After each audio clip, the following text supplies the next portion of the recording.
Assalamualaikum warahmatullahi wabarakatuh.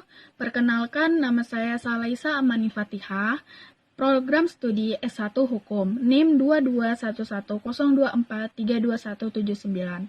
Di sini saya akan membuat video penjelasan mata kuliah pengantar ilmu hukum. Pertama, sistem hukum di dunia, civic law dan common law, dan negara apa saja. Dalam common law, tradition, sumber hukum yang utama adalah kebiasaan-kebiasaan dalam hidup bermasyarakat, serta perjanjian-perjanjian yang telah disepakati para pihak. Sedangkan dalam perjanjian civic law, tradition, peraturan perundang-undangan yang ditetapkan oleh pemerintah, merupakan sumber hukum yang utama.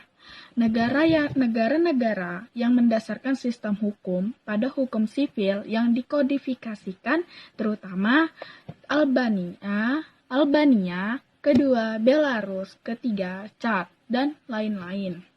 Sistem hukum common law berasal dari Inggris dan diterapkan pada banyak negara berbahasa Inggris seperti Australia, Kanada, Amerika Serikat, Wales, dan negara-negara lainnya.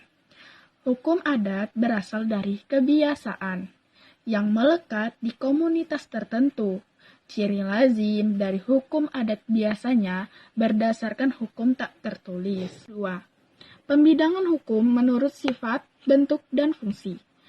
Yang pertama, saya akan menjelaskan pembidangan hukum menurut sifat. Hukum bersifat memaksa adalah hukum yang dalam keadaan bagaimanapun harus mempunyai kekuasaan yang mutlak.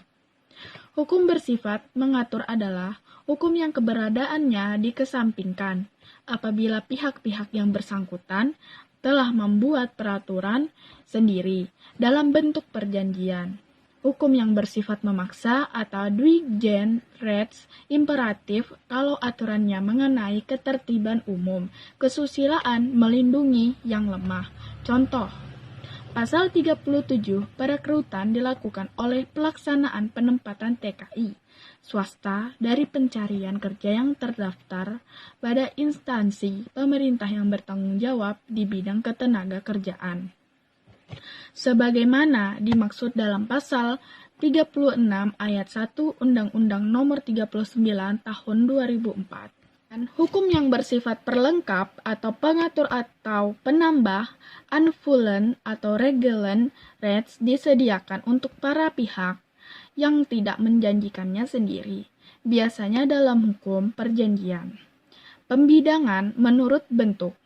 Dalam pembidangan menurut bentuk, hukum tertulis adalah hukum yang dibuat oleh badan resmi atau oleh penguasa dan melalui prosedur yang jelas. Hukum ini biasanya dicantumkan dalam berbagai peraturan perundang-undangan.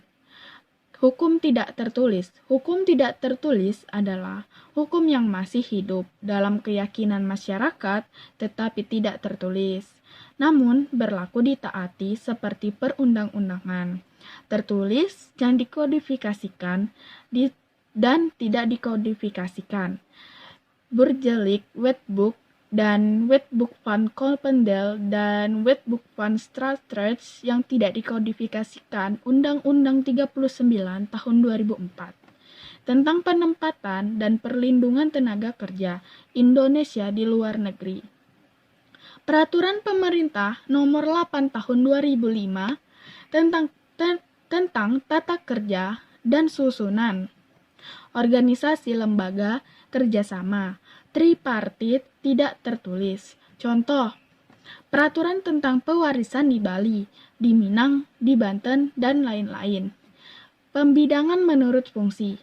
Pembidangan menurut fungsi untuk menyelesaikan pertikaian, memberikan jaminan dan kepastian hukum, menata kehidupan masyarakat agar tertib dalam pergaulan hidup, memelihara dan mempertahankan aturan tata tertib dalam masyarakat, menciptakan rasa tanggung jawab terhadap perbuatan anggota masyarakat dan penguasa. Ketiga, Sumber hukum formil adalah sumber hukum yang menentukan bentuk dan sebab terjadinya sesuatu peraturan dan kaidah hukum.